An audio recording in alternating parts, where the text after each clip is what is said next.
አራተኛው የአፍሪካ ህገ መንግስታዊ ፍርድ ቤቶችና መሰል ተቋማት ዓለም አቀፋዊ ሲምፖዚየም በዚህ በአፍሪካ ህብረት አዳራሽ ተከናውኗል። የፌዴራል ፕሬዝዳንት ታዬ አጽቀሥላሴ በመክፈቻ ንግግራቸው የምንፈልጋትን አፍሪካ ለማየት ፍትህን ማረጋገጥ ይኖርብናል ብለዋል። The idea of constitutionalism is not all about enactment of laws. የህገ መንግስታዊነት ጽንሰ ሐሳብ ህግን ስለመተግበር ብቻ የሚነገር አይደለም። የህግ የበላይነትን ስለማረጋገጥ፣ ግልጸኝነትና ተጠያቂነትን ስለማስፈን፣ መሰረታዊ መብቶችን ስለማክበር የተመለከቱ ጉዳዮችንም የያዘ ነው። ህገ መንግስታዊነት ስልጣንና ኃይልን በህግ ጥላ ስር እንዴት ይተገበራል የሚለውንም ያቀፈ ነው። በሀገረ መንግስት ግንባታ ውስጥ ህገ መንግስታዊ ሂደት የዜጎችን ፍላጎትና መብትን ያስጠብቃል። የአንድ ሀገረ መንግስት ስልጣንና ኃይሉን በምን መልኩ ይጠቀማል፣ የዜጎች ዲሞክራሲና ሰብአዊ መብት እንዴት ይጠበቃል የሚሉት ሐሳቦች በህገ መንግስታዊነት መዋቅር ውስጥ የሚካተቱ ናቸው። የአፍሪካ ህገ መንግስታዊ የታሪክ ሂደት በበርካታ ተግዳሮቶች ውስጥ ያለፈ እንደሆነ ይታወቃል። በዚህ ቅርጽ ውስጥ በታሪክ በቆየችው አህጉር የህገ መንግስታዊነትና ሀገረ መንግስትን ሂደት ማስከበር ፈታኝ ቢመስልም ፍትህን ግን ማስፈን የግድ ይጠበቃል። በኩዴታ በአመጽና በመንግስት ግልበጣ ሳይሆን በአንድነትና በዲሞክራሲ የምንፈልጋትን አፍሪካ መገንባት ይኖርብናል። On the foundation of state building. የመድረኩ ዋና ዓላማ ህገ መንግስትና የሀገረ መንግስት ግንባታ ግንኙነትን መቃኘት ሲሆን በአፍሪካ በሰብአዊ መብት በህግ የበላይነትና በዲሞክራሲያዊ ሂደት ውጤታማ ህገ መንግስትን ለመተግበር ያለመም እንደሆነ ተነግሯል። የፌዴራል ጠቅላይ ፍርድ ቤት ፕሬዝዳንት ቴዎድሮስ ምህረት ሲምፖዚየሙ ፍትህን በማረጋገጥ ረገድ ቁልፍ ሚና እንደሚኖረው አንስተዋል። አፍሪካ በባለፉት 30 ዓመታት ህገ መንግስታዊነት ላይ በመስራት ለውጥ አምጥታለች። አሁንም ስልጣን በመገደብ ተጠያቂነትን በማስፈን ረገድ በየሁሉም ዘርፍ ያለው የመብቶች ሁኔታ በመፈተሽ ውጤታማ ለመሆን መስራት ይጠበቃል። የዛሬው ሲምፖዚየም በአፍሪካ ህገ መንግስታዊነትና የሀገረ መንግስት ግንባታ ላይ ምን መሰራት እንዳለበት የሚለውን አቅጣጫ እንደሚያስቀምጥ እጠብቃለሁ። ተሳታፊዎችንም ስለ ህገ መንግስታዊ ጉዳዮች ጠይቀናቸዋል። ጉባኤ የሚደረግበት ርዕስ ኮንስቲቱሽናሊዝም ኤንድ ስቴት ቢልዲንግ ነው። ህገ መንግስታዊነትና የሀገር ግንባታ ነው። ይሄ በጣም የአፍሪካ ፈተና ነው።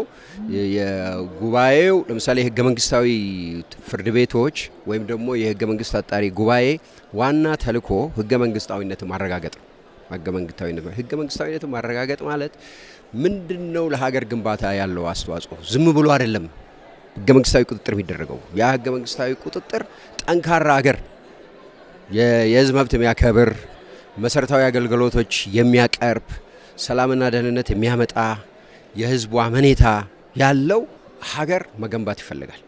ስለዚህ ይሄንን ዓላማ ያደረገ ነው። ዓላማው በጣም መሰረታዊ ህገ መንግስታዊነትና የሀገረ መንግስት ግንባታ የሚል ነው። ይሄ ርዕስ ለኢትዮጵያም ለአፍሪካም ለሁላችንም በጣም ወሳኝ በሆነ ጊዜ የመጣ ርዕስ ነው።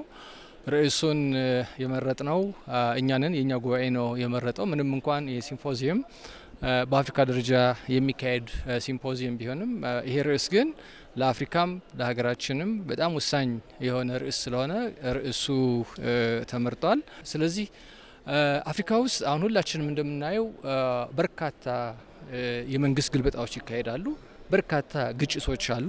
እነዚህ ነገሮች ሁሉ በዋናነት የሚመነጩት የህግ የበላይነት ባለመኖርና ህገ መንግስታዊነት ባለመኖር፣ ከዛም በተረፈ ደግሞ ነጻ፣ ገለልተኛ፣ ጠንካራ የሆነ ተቋም አለመኖር ነው ለዚህ ሁሉ የሚዳርገንና ይሄ አሁን የተመረጠው ፋይዳ ማነው ርዕስ ትልቅ ፋይዳ ያለው ነው ለአፍሪካም ለሀገራችን ነው። የኢትዮጵያ የህገ መንግስት አወቃቀር ለዓመታት የዳበረ ጥንታዊነትና ባህላዊ መንገድን የተከተለ ጭምር በመሆኑ ከ1987 በአዋጅ ከጸደቀ ወዲህ ህብረ ብሔራዊነትን አቅፎ እስከ ዛሬ መቀጠሉም ይታወቃል። ጣቢያችን ኤንቢሲ ኢትዮጵያ የኢትዮጵያ ህገ መንግስታዊ ሂደት ለውጥስ እንዴት ይታያል ሲል ጠይቋል። የኢትዮጵያ ህገ መንግስት ከ1990 በኋላ በዓለም ላይ የሶቪየት ህብረቱ ፈርሶ ከ1990 በኋላ የመጡ ህገ መንግስቶች በባህሪያቸው በጣም ጥሩ የሚባሉ ሊበራል የሚባሉ ህገ መንግስቶች ናቸው። ይሄ ህገ መንግስት ብዝሃነትን፣ የዜጎችን መብት ያከበረ፣ የኢትዮጵያን ብዝሃነት እውቅና የሰጠ ህገ መንግስት ነው። ህገ መንግስታዊ ቁጥጥሩ ትንሽ ከሌሎች ሀገሮች ያልተለመደ አይነት ነገር አለው። በፌዴሬሽን ምክር ቤት ነው የህገ መንግስት ቁጥጥር የሚደረገው።